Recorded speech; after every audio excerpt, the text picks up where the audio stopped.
Then Moses answered and said, But suppose they will not believe me or listen to my voice. Suppose they say, The Lord has not appeared to you.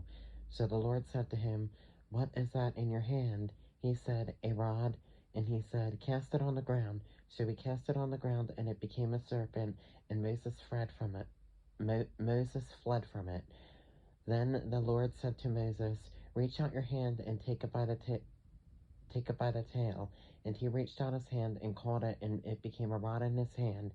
Then they may believe that the Lord God of their fathers, the God of Abraham, the God of Isaac, and the God of Jacob has appeared to you.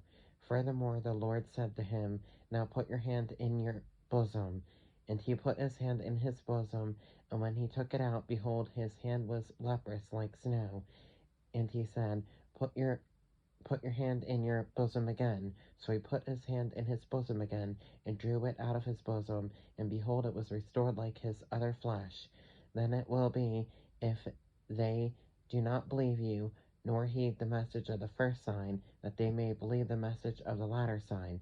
And it shall be, if they do not believe even these two signs, or listen to your voice, that you shall take water from the river, and pour it on the dry land.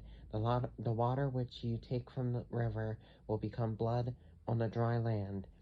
Then Moses said to the Lord, O my Lord, I am not eloquent, neither before nor since you have spoken to your servant, but I am slow of speech and slow of tongue. So the Lord said to him, Who has made man's mouth? Or who makes the mute, the deaf, the seeing, or the blind? Have not I the Lord? Now therefore go, and I will be with your mouth, and teach you what you shall say. But he said, O my Lord, please send by the hand of whomever else you may send. So the anger of the Lord was kindled against Moses, and he said, Is not Aaron the Levite your brother? I know that he can speak well. And look, he is also coming out to meet you. When he sees you, he will be glad in his heart. Now you shall speak to him, and put the words in his mouth. And I will be with your mouth, and with his mouth, and I will teach you what you shall say. So he shall be your spokesman to the people, and he himself shall be as a mouth for you, and you shall be to him as God. And you shall take this rod in your hand, with which you shall do the signs.